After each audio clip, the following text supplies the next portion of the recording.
by Novex.Finance. We're a few minutes late this morning, but the action is the same. We have to look at these charts. Let's figure out what's going on. All right, the stream is working. Cool. It kicked it off to the TG. But let's get it, everybody. As always, we're going to play a couple songs. Just let people get in here.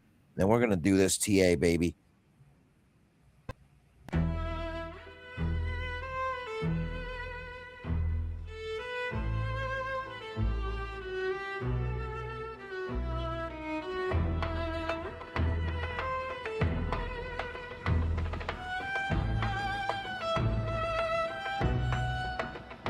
Deep in the pines, no Wi-Fi, just vines. Charts spread out, Fibonacci designs. CME gaps like ghosts in the mist. Candles burn slow, every wick got a twist. Solitude, silence, he carves out the play. Bear bully dances, no steps go astray. Alpha moves sharp like a hawk on the prowl. Numbers don't lie, he's the wolf with the howl. Clutch in the shadows, move so divine. Forest in the market, both intertwined. Catching that green while the trees sway fine. Legend on the charts, his name's a shrine. Heard the wind whisper, shorted along. Wrote a sonnet and leverage a charting song. Green candles sprout like moss on the bark. Red candles drip like blood after dark. Hedge fund whispers, they envy his grit. Trend lines obey when his cursor's lit. No discord noise, just the owl's debate. He swings like a pendulum, never too late. Monotone scatter, his trades leave a trace. Charts in his mind, no screen to replace. Cold air bites, but the profits stay warm. Market storms rage, he thrives in a swarm.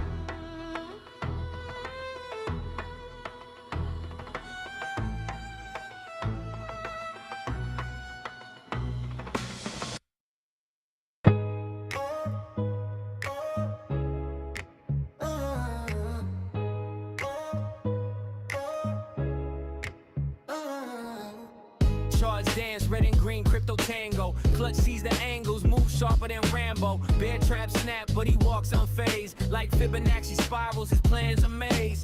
Bull runs charge, he rides them like a kingpin. Signal singing, wallets fat, digits clinging. Never panic sell, now he calculates. Eyes on a breakout while the market debates. Clutch moves, he don't flinch, no fear. Candles glow bright when the path ain't clear. Clutch moves, he's the one they all cheer. Stacking those wins year after year. He reads charts like books, Elliott wave plots. Others guessing blind, Clutch connects the dots. MACD, RSI, trendline sniper. Why they chase the hype? He's the quiet decipher. Whispers to himself, patience pays the bold. Timing the entries, that gets pure gold. No noise in his zone, just signals he reads. Plays the long game, planting profit seeds. Clutch moves, he don't flinch, no fear. Candles glow bright when the path ain't clear. Clutch moves, he's the one they all cheer. Stacking those wins year after year.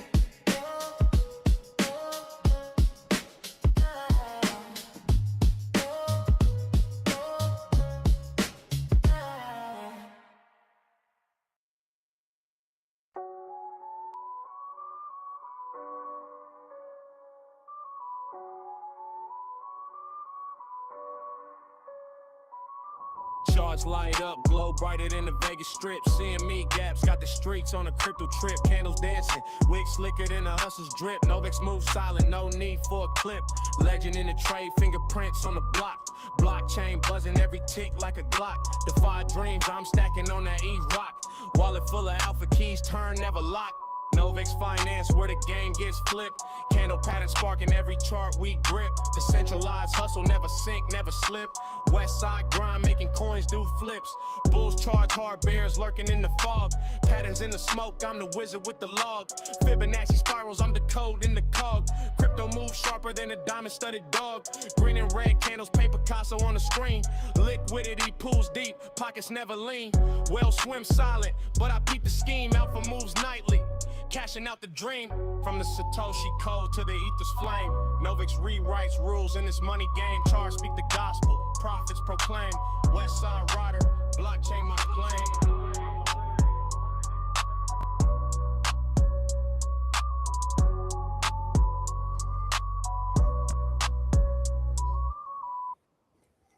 We just out here painting our own story, our story of doing whatever you want, when you want it, all because of the blessings that trading brings our way.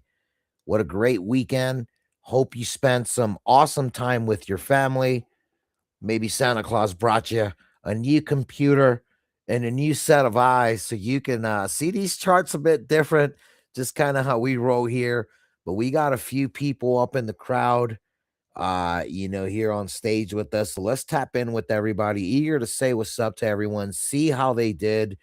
And then we're going to get to this TA because you were expecting something. It came, and then what? We have to talk about it. We're going to talk about it. We're going to get people ready. And again, this is Trade Talk powered by Novex.Finance, a decentralized futures exchange brought to you by traders for traders. You definitely want to check in, tap in as we're early to what we're going to be building here. And so this is a real good time to be early on things when a lot of the market doesn't know what to do. We sure as heck do. We keep building, we keep moving forward. But let's get it, baby. Let's tap in with everyone. Andrew, how you doing, bro? What's good, homie? Good to be back from the Christmas break. We've got I guess New Year's coming up will be our next little poppin' holiday. Will be on here.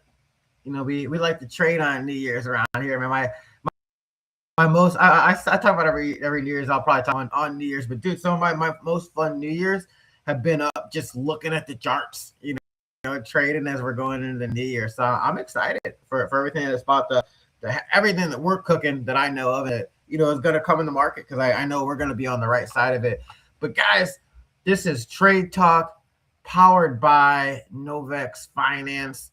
Make sure you guys are following me and Clutch and Novex, regardless of whatever platform you're on, right? This goes out to X, Telegram, YouTube, Facebook, everywhere. So tap in with us, guys. We're going to be here and we're going to be running it up. Our whole goal here is just to get to profits. How this episode goes down is we figure out how we're going to make some money, right? I generally have a check-in question for stuff going on in the market that we can kind of talk about and use to just reel things in a little bit more. And then I'll kick it over to Clutch. He's going to let us know what he's seeing on the charts. He's going to call a range for the next couple of days. He's going to call direction for the next couple of days, and then we'll try to make a trade of the show. But guys, make sure you send this out to some people. Get some people in here who need some value that could use some help trading, and most importantly, jump into Novex Telegram. That's where all this really goes down at. You've got us live trading in there. These get restreamed there. Clutch is dropping trades there. I'm dropping trades there. Ghost is steadily dropping trades. Every move Ghost makes is just dropped in the TG. It's free money, right?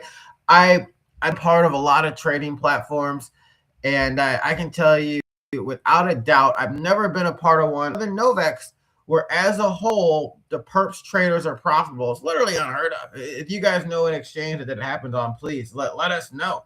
But guys, we are profitable, and it's for a reason, because we show up, we put the work in, and we patiently make it happen. So that's what we're gonna do today. That's what we're gonna do every episode, baby. Let's get to it, man.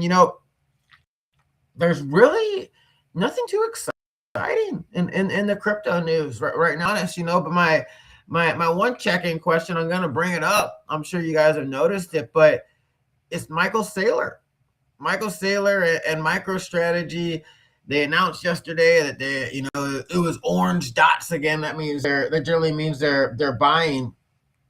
But we got the pump from buying, and here we are. And really, I want to say the past 2 months we've probably had about 4 from Michael Saylor, maybe 5, and we haven't been able to push above 100K. And this is one thing that I was really watching for, to be like, hey, is there a chance for us to go test those highs that we thought were possible in the 140 to 170? But if we can't break 100K without Michael Saylor buying, I didn't think it was going to happen. And if we can't break 100K with Michael Saylor, what is the current state of the market? Like, how are you guys feeling? We've got gold pumping, we got silver pumping, and Michael Saylor, who pumped us all the way to 100K a couple times, can't get us there anymore. I don't know, guys. Like, is it? What are you guys on here? Where's the liquidity flowing? Where isn't it going? But yeah, let's check in with everybody real quick. Hermit, how you doing today, bro? And what do you think about Michael Saylor's inability to pump us? Is it really that bad right now? Good morning, everybody. I will say this, I, I mean, I guess it depends on how big his past buys are. I will say this, at least it's not necessarily the top of every little pump that he decides to buy this time. And now if he's buying, he's not increasing his overall average, as much as he was when he was buying at like 100 over 100K. Um, I honestly, I think right now, just the market in general is not the best. I mean, because Elon used to be able to pump meme coins just by saying one thing, and all of a sudden, meme coins would just skyrocket. So, like, I just am. I think everybody's just in that phase. It might just be the holiday thing where everybody's just deciding to just take a break or something like that. But I was talking on my live stream this morning with Buddy, and you know, we were just talking about the Genius and like Clarity Act and all of that stuff. Like, I think there's a lot of money just waiting on the sidelines for at least for this whole stablecoin thing.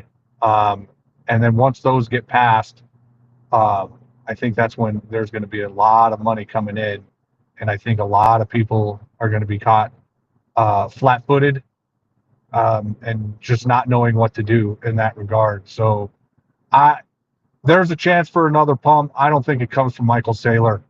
I think it comes from um, other places. But yeah, Mike. I mean, I just think a lot of people are a little tired at the moment. And again, it comes down to how much did Michael Saylor actually buy. I don't think his buys are as big as they used to be, but I'm not paying attention much to Michael Saylor, um, just because he doesn't have that effect on me anymore. So yeah, that's my opinion on it, though. I think there's still money out there, and it's going to show up when people least expect it. But You think it could come from if it's not Michael Saylor? say that again. Where do you Where, think where the do I think it's going to come from? yeah? I I just like you know private equity type firms, places like that. Do they have enough to pump it to unimaginable heights? I'm not sure, but I just know that, like, with all the conferences that were happening, like Breakpoint that happened earlier this month, there were some private equity type conferences happening before Breakpoint in Abu Dhabi or Dubai. I don't know the difference between the two. I'm sorry. I'm an a-hole for that, but they're all the same to me. But Breakpoint, like, there was a private equity conference happening before Breakpoint, so it kind of coincided, and so those private equity people could then just meander over to Solana Breakpoint. And some people were saying it doesn't seem as degenerate as it used to be, and it was more we have to become a business now type of deal, not you know what crypto kind of has as its like what people think of when they hear crypto. So I just think money that comes in, whether or not it comes into your preferred token or an RWA, like, I'm thinking a lot of RWAs might will pump at that point. That's just my opinion in that regard, but that's why, is because I know there's private equity sitting on the sidelines waiting for the government to decide to pull their head out of their rear end and pass things that need to be passed so that private equity can get involved. Now, that brings a whole other host of issues into crypto that people say they want, but I'm not sure if they're ready for it. But we'll find out when the time comes. But yeah, I think it's just a lot of private equity firms waiting on the sidelines, um, to start piling in. And you can tell me if I'm wrong or whatever too, No, I mean because I'd it like to kind of hear your makes opinions sense. on it.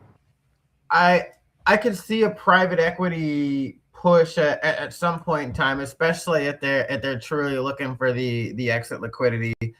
Um, I just don't know if there truly is that much private equity left. You know, like I just don't know where. I don't know if there's that money, that sideline money that's actually going to come in or not. But we'll have to see. We Let's will find out. Hopefully we find out. Hopefully we find out in January, not February. But I think they're saying they're trying to push it till February or something dumb. I don't know. But anyways, sorry. I'll let you continue. No, you're good, bro. You're good. You're good. Like I said, it's a slow news day, man. You know, but I think little things we can pull maybe and just figure out, like you said. Okay, well, if Sailor can't do it, who can? If anybody or any organization. So I do like those thoughts there, Hermit. Let's throw it over to homie Alex. Alex, how you doing across the pond? Hope you had a good Christmas, bro. What do you think about Sailor's inability to market? Is there any more money gonna flow in? Yeah, I'm good. Christmas was fun, man.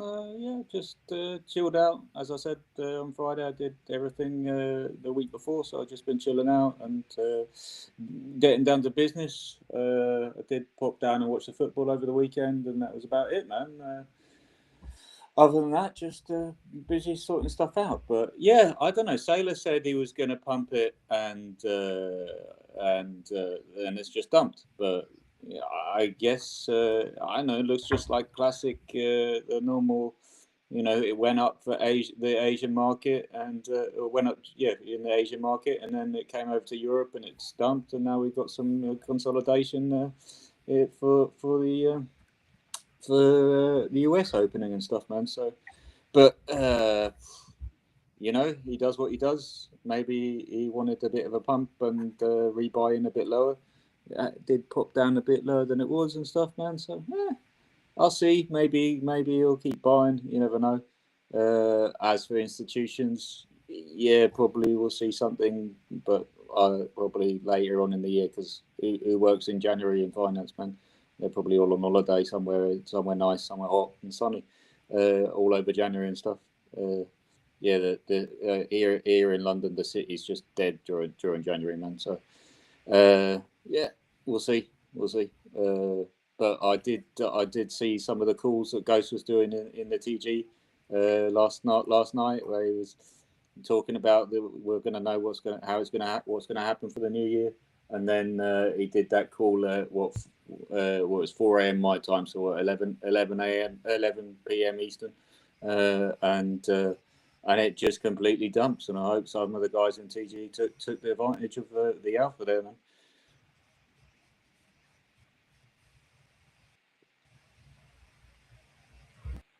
I like it, man. I like it. Stay locked in around here, baby. All across the globe, we're locked in.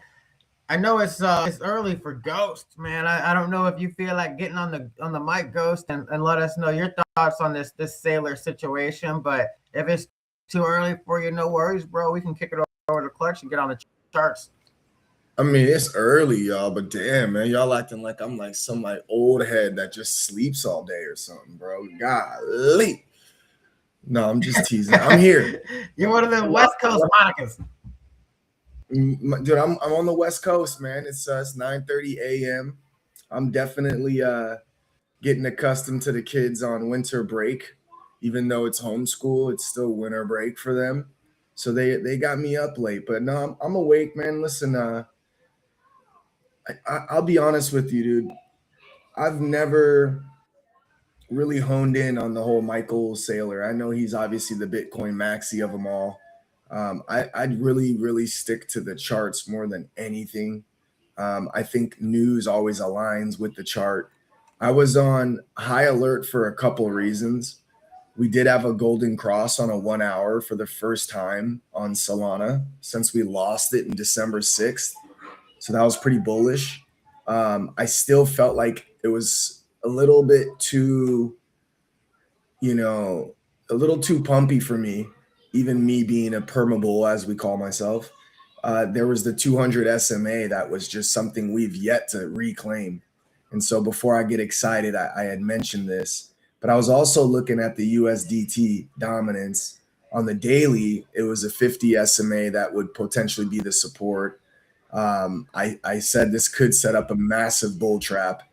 I also looked at the 4 hour on USDT, and we had the 200 SMA that could potentially be support. And it was kind of setting up for the perfect short setup if they all met kind of simultaneously. And that would have been Solana hitting the 200 SMA as rejection, USDT hitting the 50 SMA on a daily, or again, the 200 SMA on a 4 hour.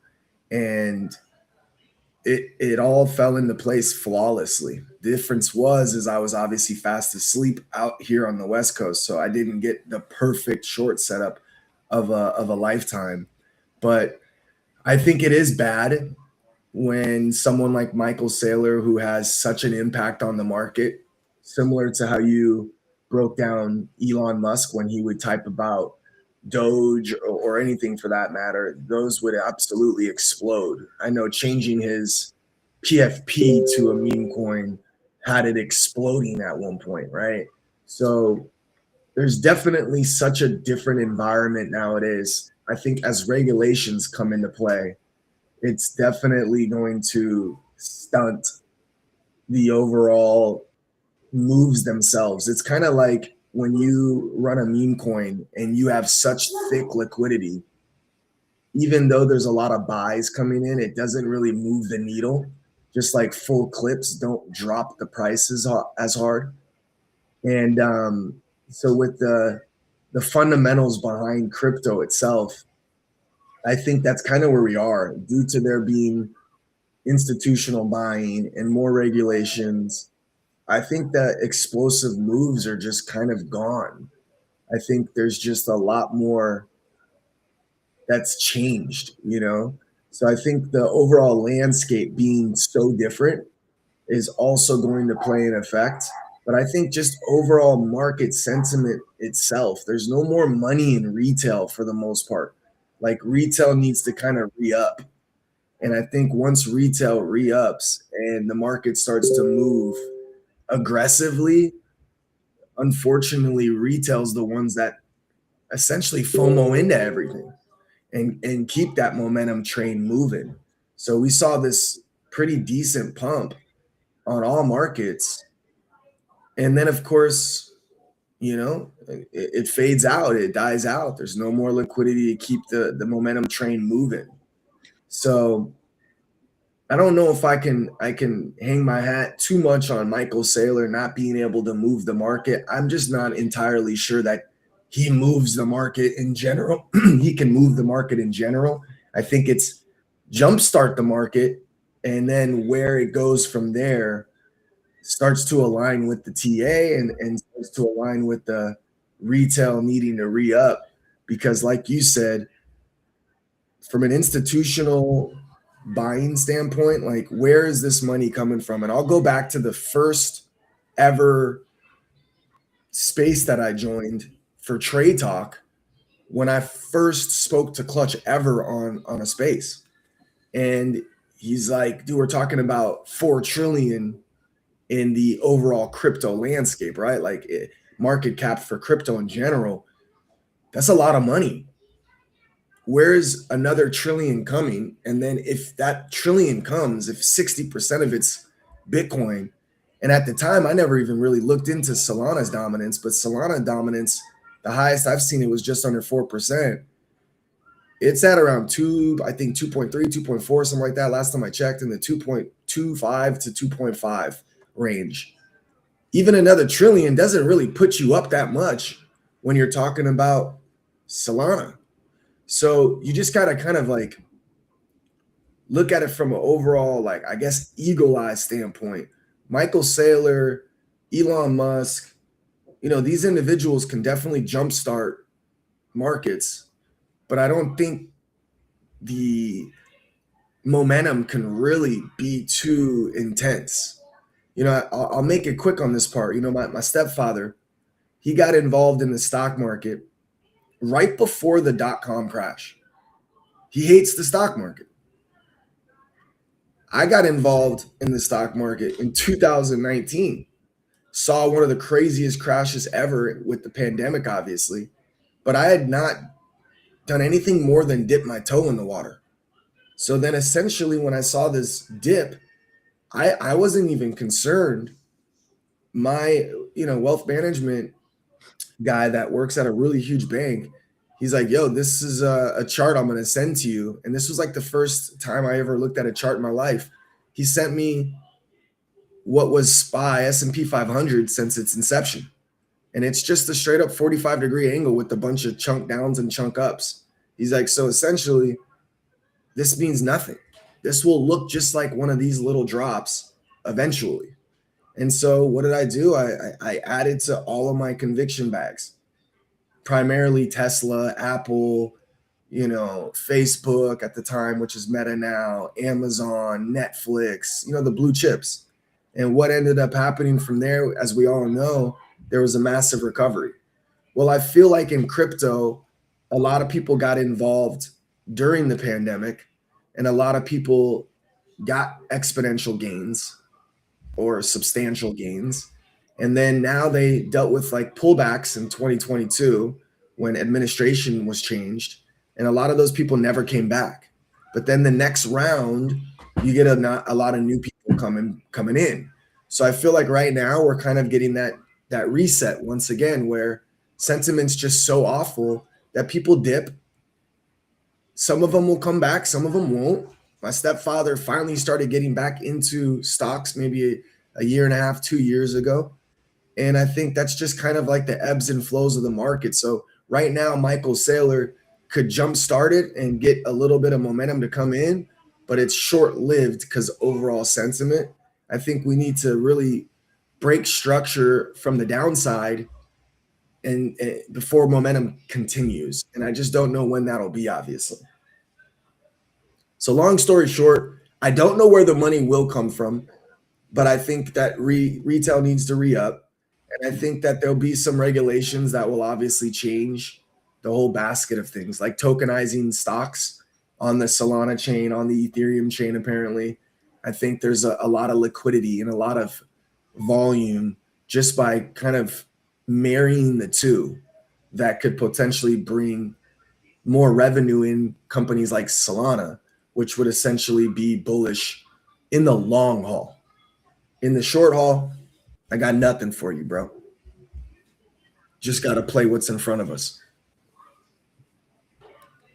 Well, man, you made a really great point there, I think, on the there might not be explosive moves in Bitcoin anymore, right? It might operate like the S&P 500. And I think that was actually a great comparison to where, like, regardless of what we want to say about the stock market, is if you zoom out far enough, it's pretty much straight up. If you're on the 20 plus timeline, it's straight up. So we could see very similar for blue chips.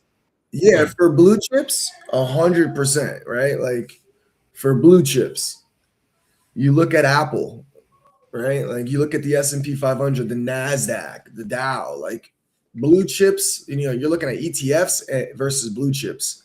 And yeah, so Bitcoin is one of those blue chips, obviously. It's going to be something that a lot of Bitcoin maxis, they have yet to be wrong technically. We experience the volatility in the midst of it all. And if you're just a simple trader and not an investor, oh my God, bro, it's dead. It's dead. It's never coming back to life. And I felt this way before myself. I ran it up to 75K, ended up selling everything I had at 50K, watched it go all the way down to 16 or 17K again, and did not jump back in all willy-nilly, bro. I was like, yeah, man, I'll wait till it's at 15. And it never really got down that low. And ended up jumping in when it started crossing 2022 again. But yeah, that's the way I see it for sure, bro. That's a really great point, man.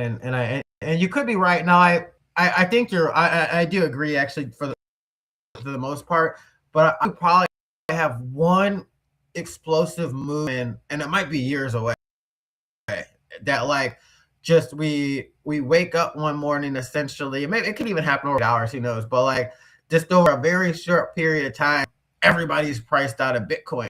Because if Bitcoin's $1 million, you can't pay the gas fees to move it off the exchange, so like, yeah, go buy your $50 and leave it on the exchange. You really don't own your stocks, you just own an IOU on them. So I do think that you're probably right. I never really had considered it till just now that, man, there really might not be explosive moves on Bitcoin anymore from this point. Because I mean, like, what are you gonna do? Are you 200K real quick? That takes a lot of liquidity. But I am prepared that just like a bunch of time players over a 2-day period, I just run it up so fast none of us can get in with them. But I do like your point, Sergos, for sure. Oh, I appreciate that, bro. What up, Clutch?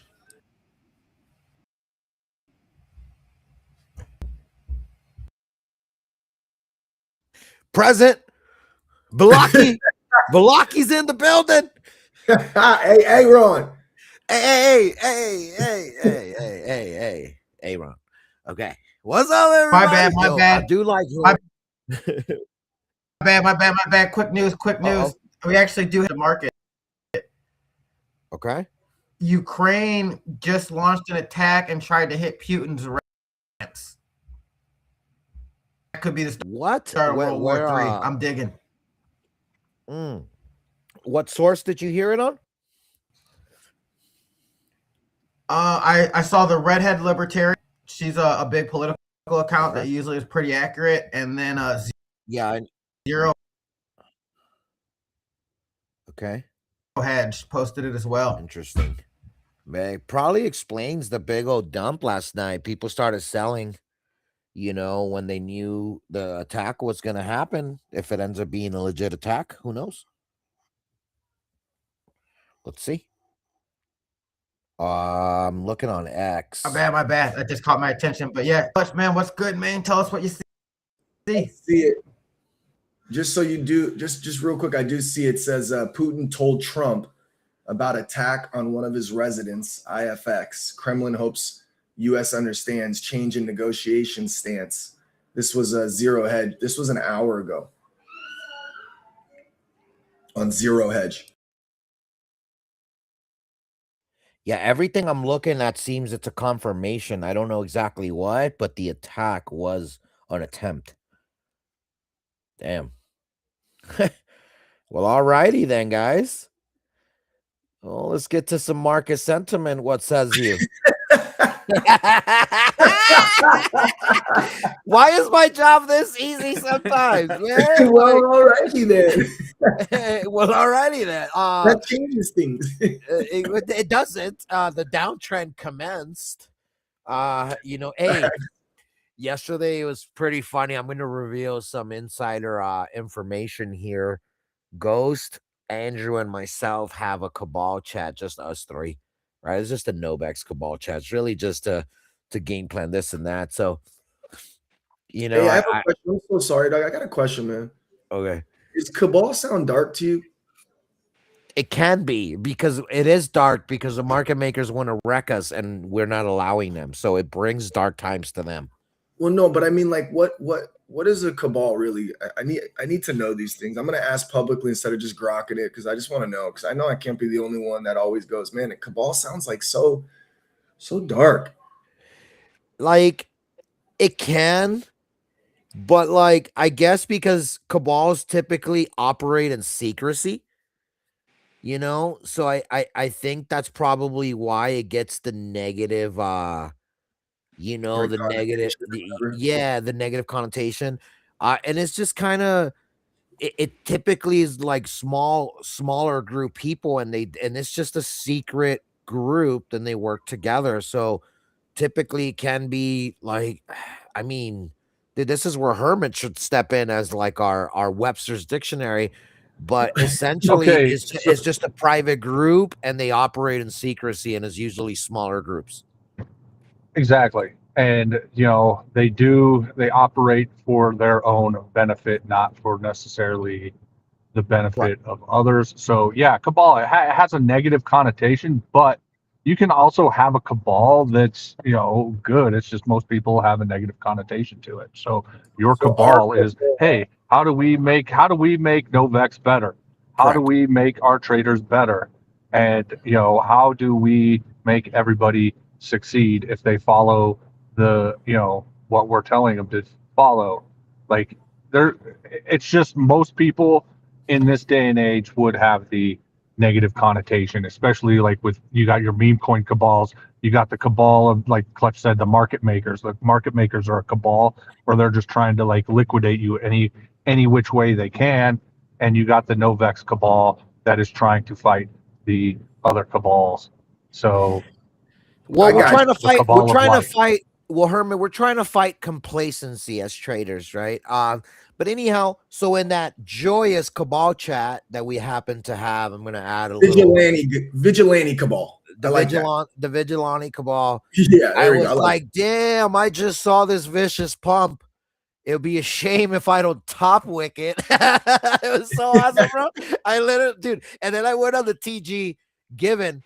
I called a short. It went up a little bit more. We were at like 89.3, 89.4. And then when we went to 90K, it's like, dude, I'm freaking shorting this. It's just a shame that I didn't go to sleep with my position open, but I just wasn't sure what was going to happen. So, as always, guys, we're going to screen share. We're going to look at a couple things. Let's get to this market analysis here. That's what everybody wants to get here, right? So here's one of the things that I always go towards. And again, let's take a quick pause. If you're a brand new trader, I want you to understand one thing. 9 out of every 10 traders are losing traders. One of those 10 traders that isn't a losing trader, he actually gives it all back. The percentages are so freaking bad when it comes to trading that you have to surround yourself with people that know what they're doing, talking about, and they're going to help you stay protected from the double liquidations that happen almost on the daily. Both bears and bulls are wanted. They want both. The market makers want both sides to lose. So if you're new and you're listening to Trade Talk, what is this? Who are we? What do we do? We are a decentralized perps exchange operating on the blockchain. You know, the whole not your keys, not your cheese. It's not an issue with us. You control the account. You own the escrow account. You own your freedom to trade freely without any restrictions and being able to operate just in a way that hasn't been brought to us before over the last several years. So strap in and get ready because we give you market sentiment that you can take to the bank for the next 2 days. We host Trade Talk every Monday, Wednesday, and Friday at noon Eastern, followed by Tuesdays and Thursdays, Cup and Handle with Ghost. And we also do a whole bunch more streams when it comes to poker, fun events, community building, gaming, you name it, we do it all. The whole idea here is to give you things to do so you're not just watching charts and absolutely bored and just wondering, what am I going to do with myself? With us, we're always wondering what we're going to do with ourselves as well. But the only thing we look for is the new trade, the next trade, so we can keep winning and keep taking these free things that the market operates with, giving you just free plays. And you're going to learn that stuff. But again, if we're bearish for a season, if we're bullish for a season, take what we say here with an expectation that it's the sentiment for the next 48 hours as we host these shows every couple of days structurally for you so you don't have to fall apart when it comes to where do I start? What do I do? Well, let's get it. Trade Talk has always been that flagship for us to really promote doing the right things, fundamentally speaking. In step one, just like rebounding in basketball, you want to box out to get the rebound, right? Well, for trading, you want to go see what the market is telling you. And for starters, we want to look at the market cap, we want to look at the fear and greed, and we want to look at altcoin season ratings. Why? These ratings here tell you a lot about the market sentiment. So for starters, market cap being under 3 trillion is a huge deal. This bull run that just passed, we made it to 4.5 trillion, all-time high total market cap in crypto. The previous cycle, 2021, well, it ended in 2022, but anyways, that cycle, we went to 3.3 trillion all-time high. In this last wave of bearishness, we have really struggled to try to maintain 3 trillion market cap. The scary part there is that we're trading or we're trending underneath the total market cap of even previous cycles. That's dangerous. We're supposed to be getting better. We're supposed to get more. Just steady growth. You should never hit certain levels, but this market likes to take away everything that it gives you. We've known this, a lot of us crypto OGs, so we don't just hold forever. We love selling tops and buying bottoms. Really, I love selling when people are greedy, and I love buying when people are in fear. We're at a 30 score here, which the insane part of this is there's a lot of negative just aura and vibes in the market, financially speaking, world temperature, politically speaking. I mean, you have widows of some, doing crazy things out in this world. They're promoting things that their husbands were against. I think you guys know what I'm talking about, but all I'm saying is that feels like a butterfly effect, like type of situation where we're on now, because everyone keeps telling me all these things and that we're so supposed to just go straight up to the moon, but yet all we're seeing is liquidation event after liquidation event. It's getting very scary out there, and at the end of the day, this is why we do this, to keep y'all protected. So our traders, because we know the market cap is under 3, we know there's rising greed. We know this because this score was at 16 since last week, and it's starting to go up. Maybe that's why Michael Saylor bought. Other people bought, increased the fear and greed index here as people are starting to think maybe this is the bottom. That's why you're seeing a lot more fear. Well, let's discuss if we think this is the bottom, because ultimately it doesn't feel like the bottom, and there's a couple reasons why. So in order to get there, let's go to Trading View, and we're going to go to the CME. What was interesting about the CME on Friday, we had a close. And this is kind of why I was not sold on this pump last night. Yesterday, if you paid attention, that candle on Friday closed at 87,960. Yesterday, the candle opened at 88,200, essentially leaving about a $500 little gap. What's crazy there is, how do we close this gap? This wick just happened this morning, and here to really figure out how this swing went, let's go to the 4-hour candle so you guys can see it. So on Friday, let's identify the last candle on Friday. So you just got to hover over them, which was this one. So you see on Friday, we closed there. And what did we do on the open yesterday?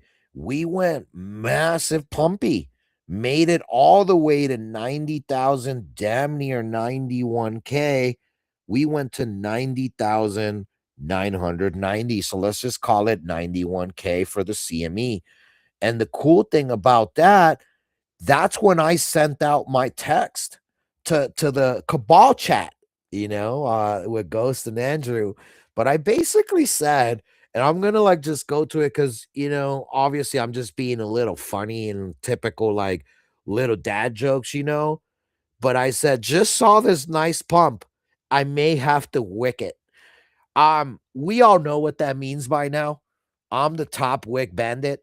I stay stealing tops for proof, because most of y'all might be like, what does he mean by that? Well, let's go to Novex.Finance, where it gets real fun. I mean, you notice my positions here. This is where I did the short and then Ghost. It went up some. I fired again. Look at this. I never fire 3 times at a trade. I fired 3 times because that's how sure I knew that we were going to dump. but I did put my targets at the 21 EMA because I was going to sleep. And this is the part that I was kind of angry that I didn't set my order to the 200 on the 30, on the 1 hour, but I literally shorted the top here. Absolutely grabbed an amazing price and ended up finishing with 180% position. Now, if I would have held the given, I use 100x. So keep in mind, I'm a degenerate, but if I would have set my targets much lower, it would have been a much better night. But, anyways, always look for wicks. But, anyhow, when I saw this pump, it was right around this candle, and you can see it because I actually shorted. That's right when the text message went out to these guys. It's like, hey, this crazy pump just came out of nowhere. It doesn't feel right. It didn't feel right here. And I went to the TG and called this short. So people that took it, GGs. I know there was a few that did. One posted the P&L and another one texted me and said, thank you for that free play.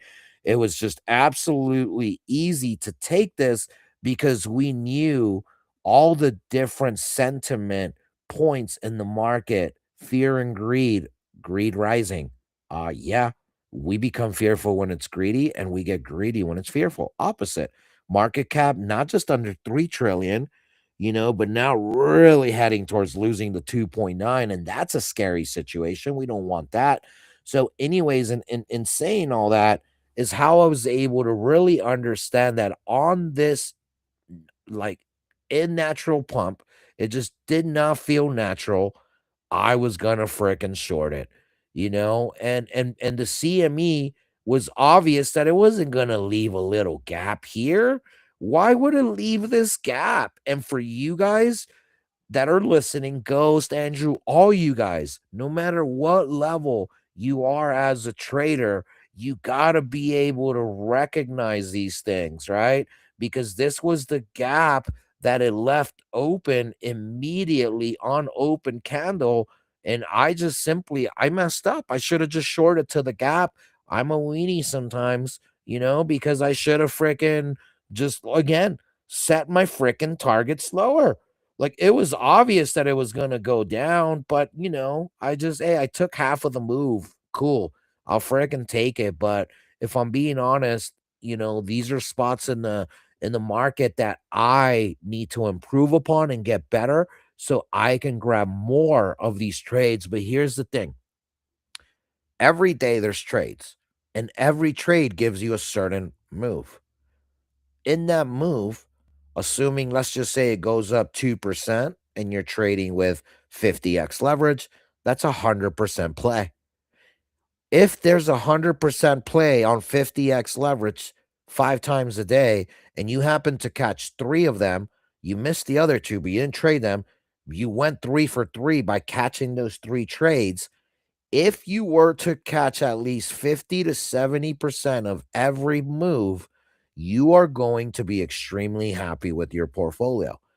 I shoot for grabbing most of the dumps or most of the pumps whenever I'm trading. So, like, I didn't trade here because, I had family over, but you see the same things, right? Like, I'm shorting, I'm closing, and then I'm buying, longing, boom, boom, boom, boom, and then shorting, closing. But you see this, like, yeah, could I have grabbed all of this move? I got a bunch of it, right? Like, it just never gets boring when you're understanding what's at stake here. Like, for here, I long, close, finally grabbed my short, closed half, closed the rest here, and then look at this, just long. This was the long on the show, so all I'm saying is these little things here always present themselves, and you don't want to waste opportunity. So I understand you want to take trades, but understand that if you grab most of every trade you see, you're going to be extremely happy. So don't press, just understand consistency pays. Okay. So on the daily for the CME, we are what? Still absolutely not liking where we're at, but not hating it either. Why? For starters, it's given us better price on all our alts of choice. Enjoy your crap coin buying, right? It's at a discount.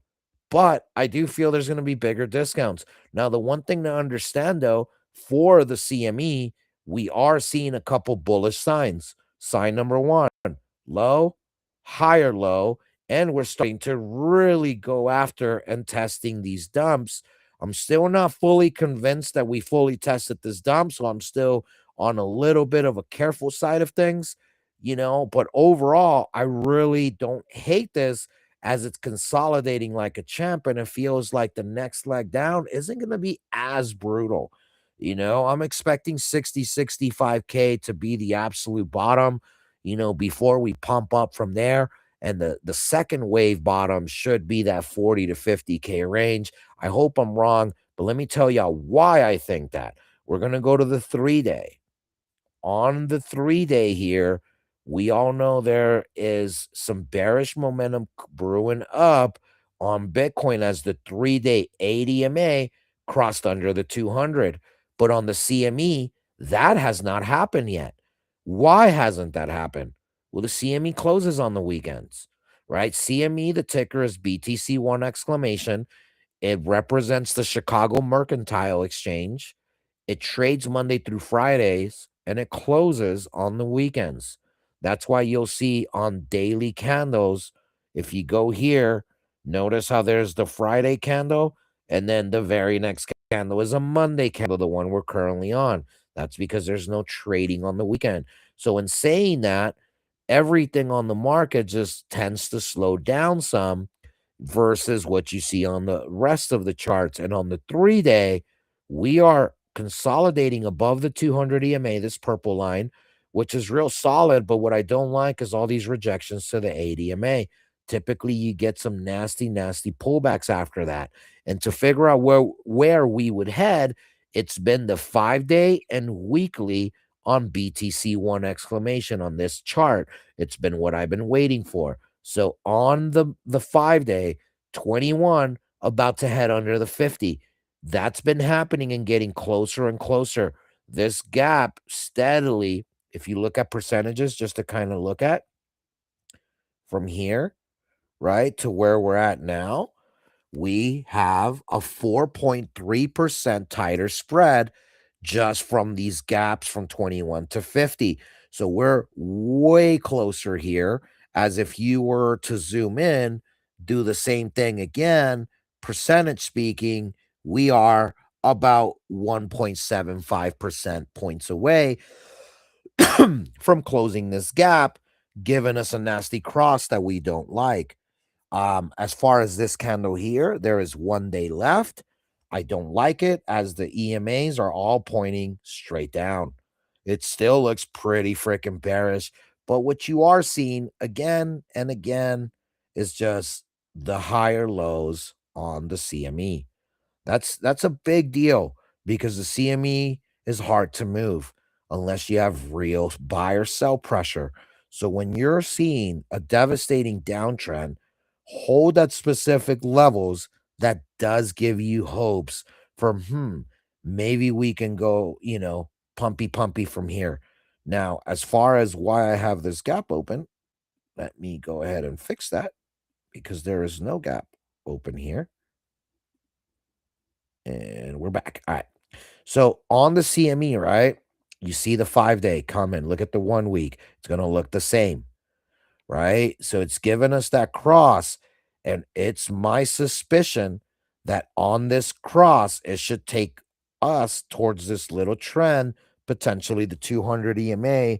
And if you look at the 200, it's 67K. What's the EMA doing? It is kind of scaling upward, right? So this is how I always predict things. The 21 is doing this, right? Should probably curve down there. And then what's the 50 doing? Same thing, right? So when you start looking at these things like this, you start focusing on your prediction, on your prediction lines and where you're going to go. Again, these are weekly candles, and I'm expecting that cross to happen right around the next two candles here and take us to the 200 right around 70K.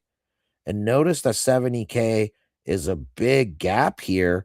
Why do I have that gap? or why do I have that zone still there? It was one of the biggest gaps left, and it was left open. If you look at the date from when it was open, right? So you look on the candle, November 4th, 2024. We didn't close it till these candles here in March. So half a year to close this gap. That is definitely a market maker liquidity zone there, which is what makes me feel that where we are in no man's land in between both zones, something's got to give. And I think it's going to go down to the bottom side before it goes to the top simply because of all the bearish pressure that's coming in. So let's go look at Bitcoin futures now so you can kind of see the difference because the 5-day weekly, the crosses has not happened. But on futures, if you go to 3-day, that 80 MA already crossed, and that's the dangerous one that we had talked about because it hasn't happened for a very long time. So, and yesterday we went above there for a brief second, and that's where, hey, is this really, they're going to fade this cross, pump it up, and really give us a bottom from here? And that's where I started looking at USDT dominance. I started looking at all the other charts.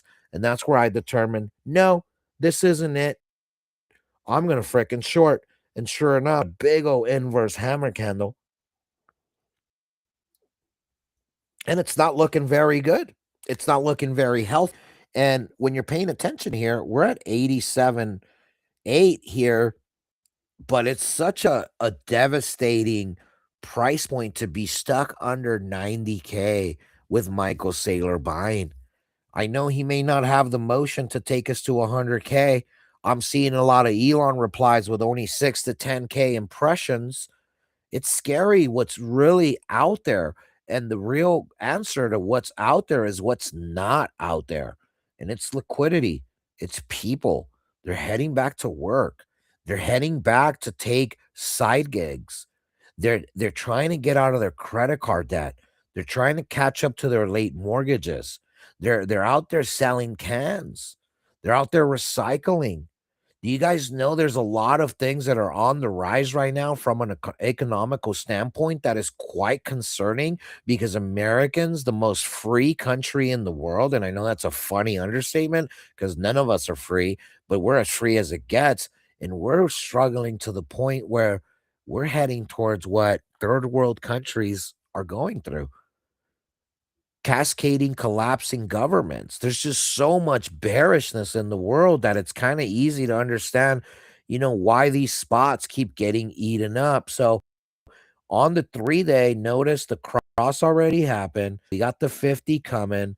The futures for CME is still waiting on all that. But look at the 5-day. This is where you can really see it. The 21 already crossed under the 50, so it's front running. We're holding on to the 200 on the 5-day, so that's what makes you think the weekly is what's the tell.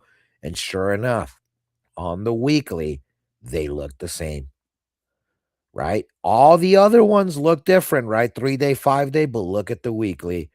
This little gap of mine that I'm looking at, it's the 21 under a 50, has not happened for a very long time. 21 under a 50. Last time that happened, let me show you. Okay? Because it didn't happen here. It didn't happen there. So the last time the 21 under a 50 EMA happened on the weekly for Bitcoin on futures, it's right here on this candle here. Boom. Look at, we even got one more wick before it freaking crossed. So that happened on April 22nd. We were at 43,000. We went to the 200 EMA before we bounced a couple weeks. And then what? Dumped, bounced, kept dumping, and found finally a bottom after the 821. I crossed under the 200 on the weekly. So again, these indicators, these EMAs, they're lagging indicators, yes, but they do tell you the law of averages, and you could lag or not, but I can tell you that when the averages are heading a specific direction, it's hard to stop. And that's why you're seeing this bearish downtrend really start when we at these levels when we knew there was just no more liquidity to the top. Every time we went to 125 and broke new all-time high, Bitcoin kept stalling. When's the last time you seen Bitcoin hit an all-time high and just wait there? We hit an all-time high of 68, 69,000 and we went to 77K or an extra 15%. We hit an all-time high at 110 and Bitcoin went to 120, another 8%. We then established, we went down to damn near 95, and then we established all-time high and we went to 127 again, about another 5-7%. It kept getting smaller and smaller on the higher the spread, right? So if you just pay attention from this wick to that wick to these wicks, right? The percentage just nice one. Oh, dang. And now is just kind of the obvious pain point that there just wasn't enough. So this 21 under a 50 is deadly, guys. Keep up with it. You definitely don't want to get caught slipping on this. Now, here's the cool thing about the 2 1 hour. You're starting to see that we're trying and making these attempts. Same thing with the 4 hour to head towards the 200 EMA. But as always, shorting the 200. Look at all these 200s. Andrew, I think you and I spoke briefly about when did I get my passport? That's when I spoke because I was like, dude, I hope I get the 200, and I just kept getting it, and I kept taking these shorts, and sure enough, the 4 hour 200 has just been an easy position to steal. On the 2 hour, we keep trying to break above it, but we always lose it very violently. And then we grab these EMAs, we yank them up to give us that bullish momentum, and then we just lose it all, and we get these nasty, nasty dumps. Like if you're looking at leverage, right? Anything retrace is going to kick your butt.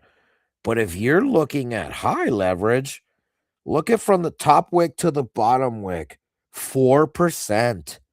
So anybody with 10x leverage, that's a 40%er. 100x, 400%.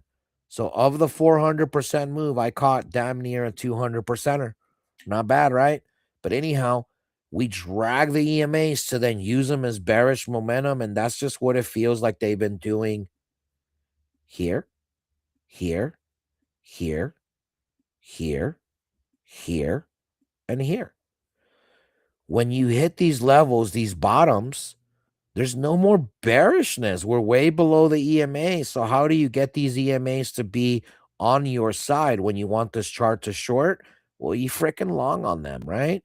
So you long the charts, you freaking then dump it on them, and then you get the confluence of traders seeing these EMAs. Oh, these crosses are going to happen. I'm going to short. Oh, we're way above the 8. I'm going to short to the 8. This is literally just free liquidity in these plays that they give us. So just paying attention, just understand the waves, but you see the bearishness. 30-minute, double cross, triple on its way. 15-minute, that means we already got the triple cross. So pay attention to the 1 hour. Yep, sure enough, 1 hour is the tell as the 2150 is getting ready to create this cluster, head under the 200, and we should get a nice little frickin' retrace here. I should expect, to head down towards those levels. Okay, so the last chart we're going to look at so we can really have some fun, we're going to look at Pumpy Dumpy. It's such an important chart. As always, right? Proceed with caution when it comes to this. And for those of y'all, a little secret, invert your chart. Remember, when we go up, the market dumps. When we go down, the market pumps. So if you just invert it, then you want to long with the chart and short when it's heading down. Again, if you invert it. But it's just a little secret for y'all. But anyways, on the weekly, we got the bullish momentum that we were waiting for. 21, 58, everything crossed above the 200. On the 3 and 5 day, it should have crossed as well. 5 day, I think it was the last one. And sure enough, look at that. It just crossed. And you know what's funny? Right before this cross happened, we got a vicious dump, meaning that vicious Bitcoin pump, right? This vicious pump gave you this big old wick right to the 8 right before they crossed it on you. This 5 day candle just happened, 4 days left, right? Oh, sorry, I'm tripping. 2.5 days left. Half of this candle is done. The cross happened. And now here we are above all those EMAs. On the 3-day, then that means all the crossing already happened as well. So now that you got the 3, the 5-day, and the weekly crosses going, we have the 2-week that's left. And if you guys remember, this is kind of what I was waiting for to finish before we realize if we're going to dead stop at this Toyota ramen territory. And for those that don't know, I labeled this red pocket Toyota and ramen, because if we go above that, all you're going to be eating this cycle is Toyota and ramen. Well, ramen for your food. And if you buy a car, Toyota will be the best car you buy. We want to reject, head towards the lifetime trend so we can lose that, go on a golden run, and then we can have Lambo and steak.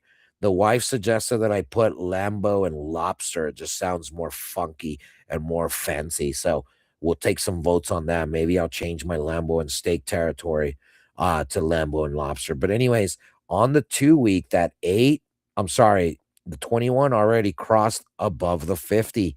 So we are at the level where we used all bullish crossing and we haven't ripped through this trend.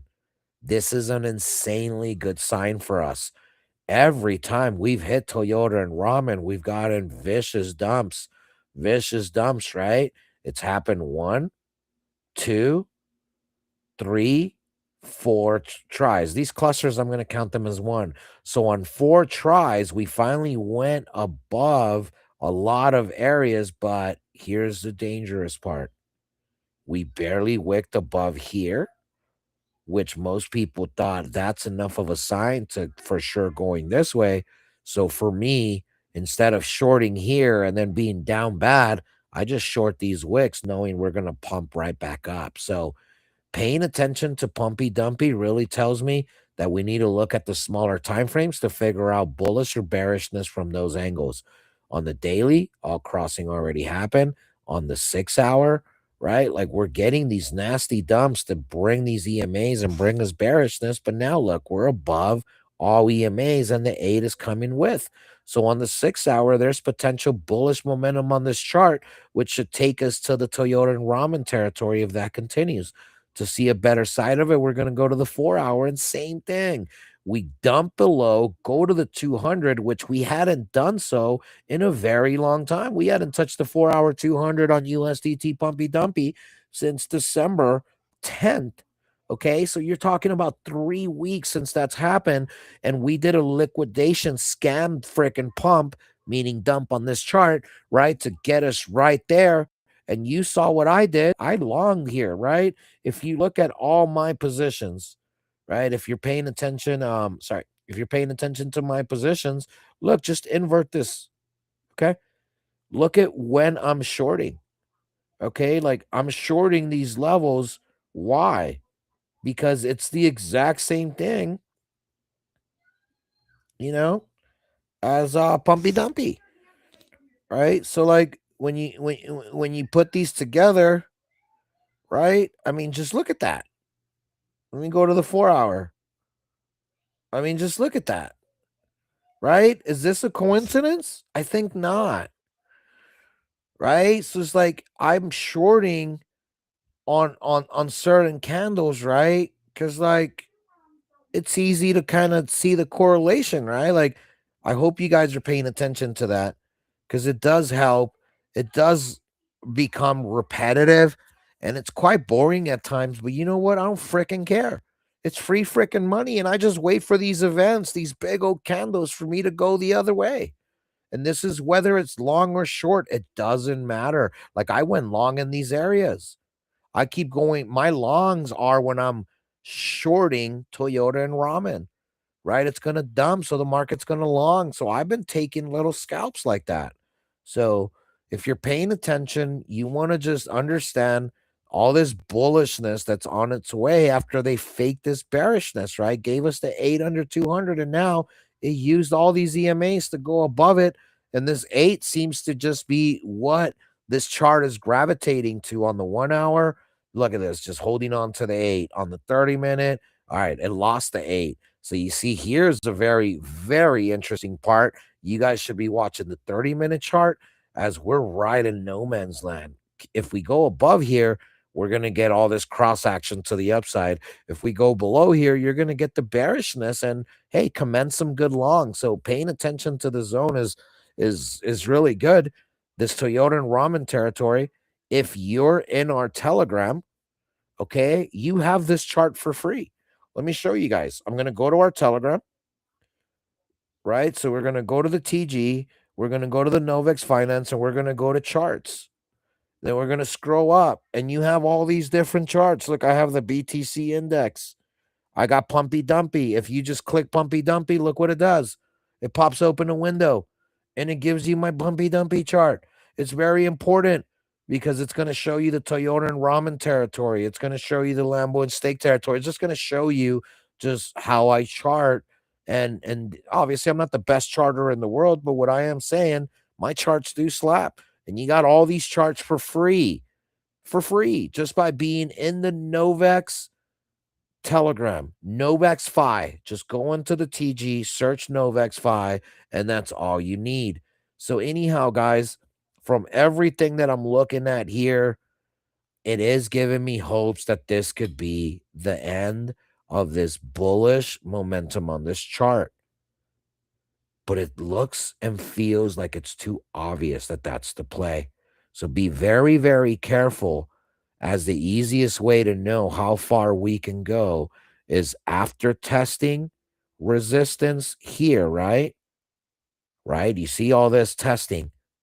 You measure from the dump to the absolute top, and you get exactly where you can go.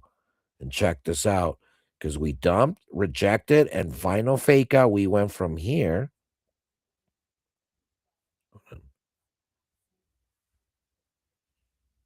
Check out how cool this is, guys. This is how I do some like guesstimations of where could we go on a previous fake out. And that's not a pretty sign, is it?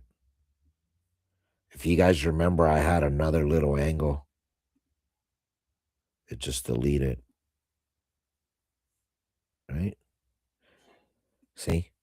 It frickin' breaks all hopes that we may have. This is extremely possible, guys. And why? Because last bear market, before we went to the bear market, right? We had the all-time high pushes on these bottoms, right? 68, 69K Bitcoin. We dumped. We gave one more fake out, one last exit pump, and you can see it on Bitcoin. If you go to the weekly, right? Look at this. One pump, two pumps, three pumps, four pumps, five pumps, vámonos, right? So you see it. One pump, two pumps, three pumps, four pumps, five pumps. Last one, vámonos. And I just simply measure from bottom to top. And if we break this little level here, this is a potential area that we can go. Now, I don't think we go that high. I think we land somewhere here in between. I'm going to be setting up forever longs type of deal, buying spot at these levels, like hardcore. Anywhere here, I'm in. Take my money, right? Everywhere else, I mean, yeah, I have some bags to take me to the lifetime trend and the market to pump, but everything is kind of there, and everything does look kind of obvious. So right now, guys, be on extreme alert, because on any one of these candles, you can just see us in a vicious 6.5 to 11.5% range.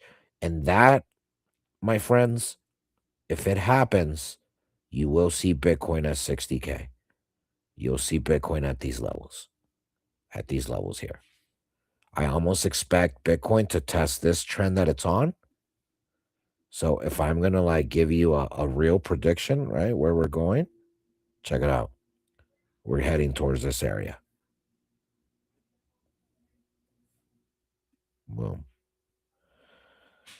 All that area is where I feel we're heading if we break out from that Toyota and ramen. But that's my TA for the day, guys. obviously there's a lot of things to look at and to pay attention to, and a lot of moving parts, but as you guys can see, I just go from one to the next, one time frame to the next. I identify upcoming bullishness, I identify upcoming bearishness, and I just know that there's still a little bit of the biggest of time frames bearish momentum coming, and I'm gonna not want to ride that negatively. I want to keep winning, and the only way to keep winning is to take the 90 to 95% trades that I've been taking. And I'm hoping you guys are learning from this. Not that you want to just long and just you want to just short. You want to do both, but you want to do it on an effective basis by just understanding what the charts are telling you. But yeah, what's up, baby? What's going on?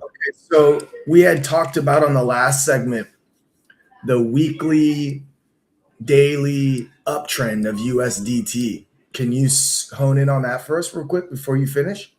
Sure.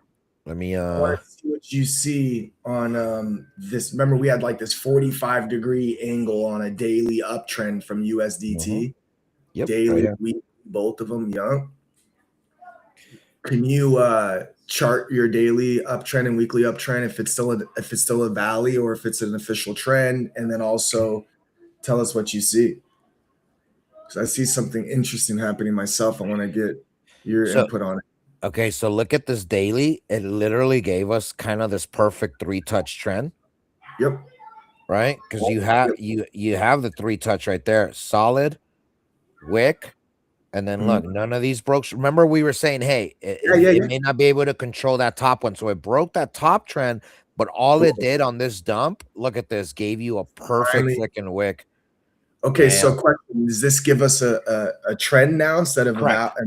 That's what I thought. Okay, cool. Let's go. Correct. Let's go. Keep going. That Keep going. that that's why it's a solid line because it gives you one wick, two wicks, and a third solid. So it's 2 and 1. 2 wicks, one solid, two Yep. solids, one wick.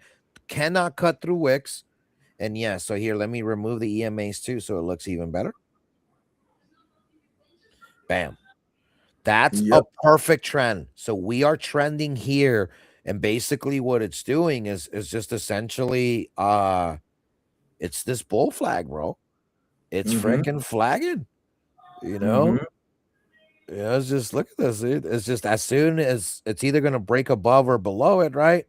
Right. Um, and that's what we're eagerly waiting on. And this is what I was saying with man, it feels like all the bearish momentum has done, right? Like the 2 week, the Mm-hmm. the the weekly, all the crossing happened, right? Everything has officially happened. Damn, look how sick this freaking trend looks on the weekly. Mm-hmm. Oh my freaking goodness. Yeah, here, let me get it precise on the weekly. Boom. Yeah, look, none of it slices through. This is an official trend, bro. That's freaking gross. This is what I've been watching, bro, since you put me on USDT. Like, if we Good. break this and reject it on the retest, we might get not a Lambo and lobster yet, but we'll get at least a little quick pump before hitting that lifetime trend. Right. And here's what I was thinking, right? And I talked about this before that I figured I wanted to end the candle right here so then we can reject, go to the support zone, go one last time, something like this, and then boom, right? Like Mm-hmm. it's kind of like what I'm hoping we get, right?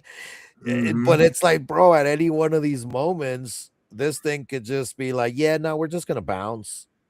And like that's just kind of like if it maintains this trend, bro.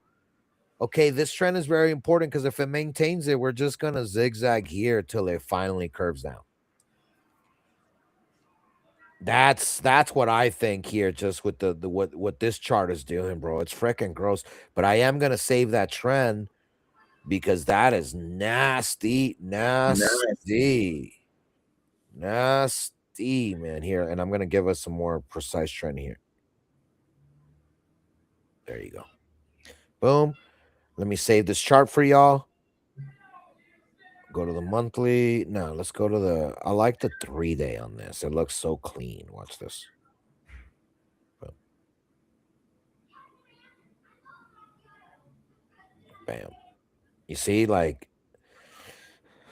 Let's save this chart. Cool. So now you guys have my USDT dumpy pumpy chart. But yeah, that's the reason between obviously the differences with the alleys and trends now. But yeah, we got a perfect look at this perfect trend, bro, on the freaking 3 day. Freaking nasty, bro. And the fact that they dumped it or pumped the market right to a precise location tells me one thing, bro, and I will die on this hill. The market makers tallied up all the liquidity all the way here and they longed it themselves. Yep. Everybody else started buying. As they bought, they sold on them. As they bought, they sold on them. Boom. Now we went below the range where we were at before we even started the pump. It's just perfectly scaled exit liquidity, bro. It's quite nasty. A beautiful sight to see, but it's nasty because we're traders.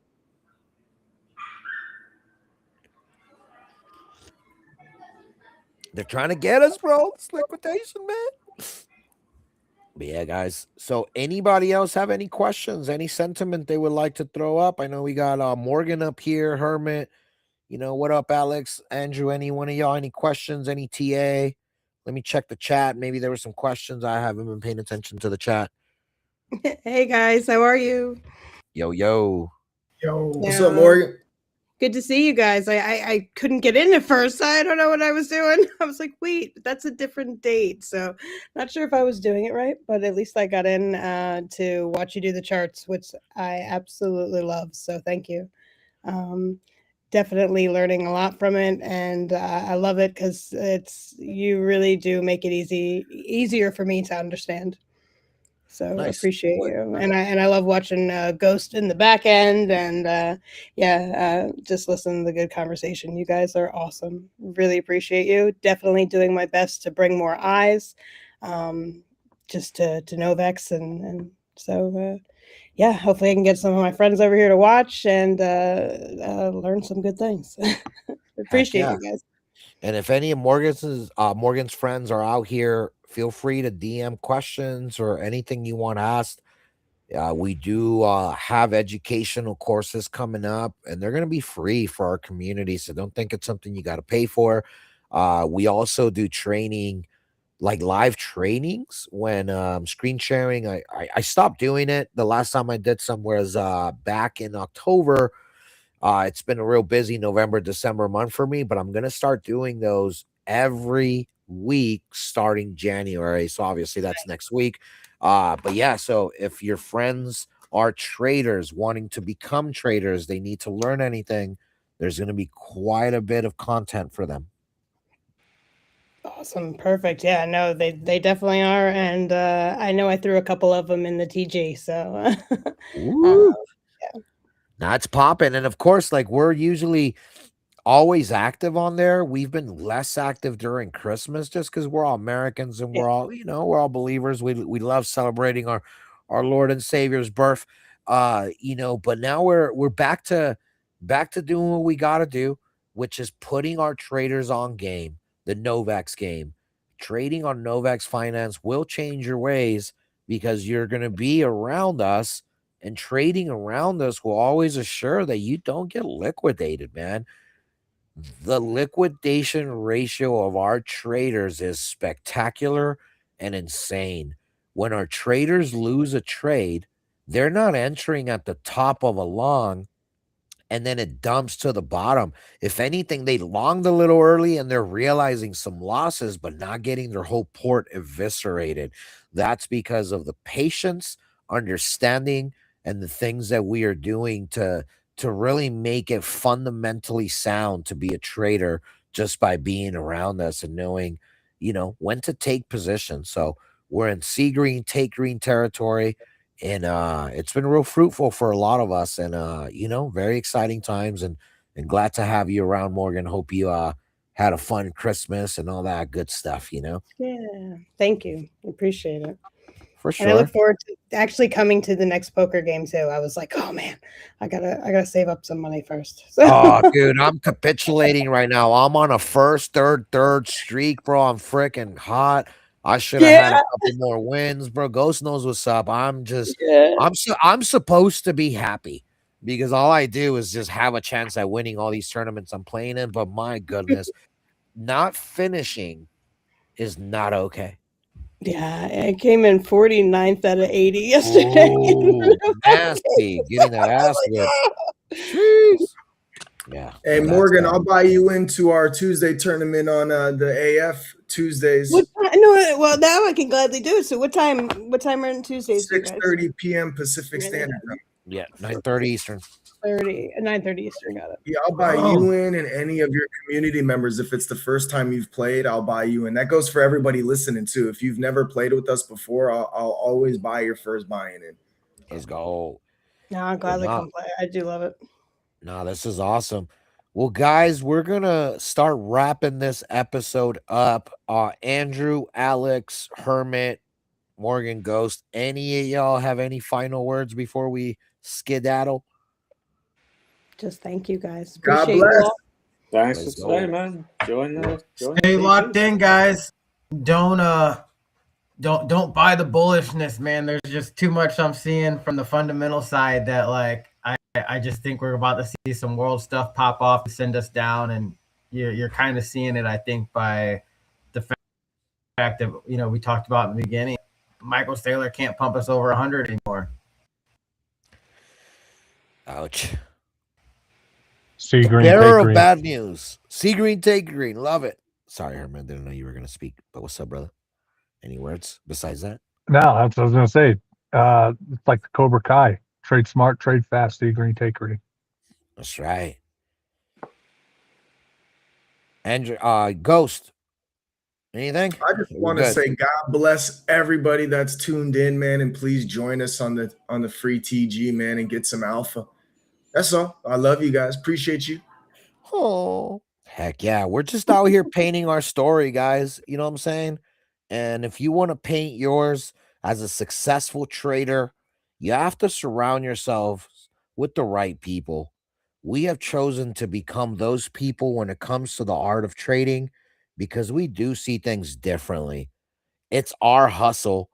It's our crypto hustle, baby. Much love. Trade on Novex.Finance. Check us out on socials, Novex.Fi.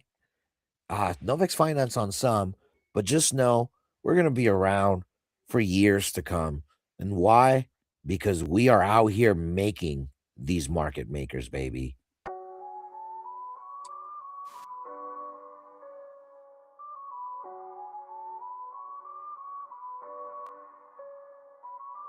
Charts light up, glow brighter than the Vegas Strip. CME gaps got the streaks on a crypto trip. Candles dancing, wigs slicker than a hustler's drip. Novex moves silent, no need for a clip. Legend in the trade, fingerprints on the block. Blockchain buzzing every tick like a Glock. Defy dreams, I'm stacking on that E-Rock. Wallet full of alpha keys, turn never lock. Novex.Finance, where the game gets flipped. Candle pattern sparking every chart we grip. Decentralized hustle, never sink, never slip. West side grind, making coins do flips. Bulls charge hard, bears lurking in the fog. Patterns in the smoke, I'm the wizard with the log. Fibonacci spirals, I'm the code in the cog. Crypto moves sharper than a diamond-studded dog. Green and red candles, paint Picasso on the screen. Liquidity pools deep, pockets never lean. Well swim silent, but I peep the scheme. Alpha moves nightly.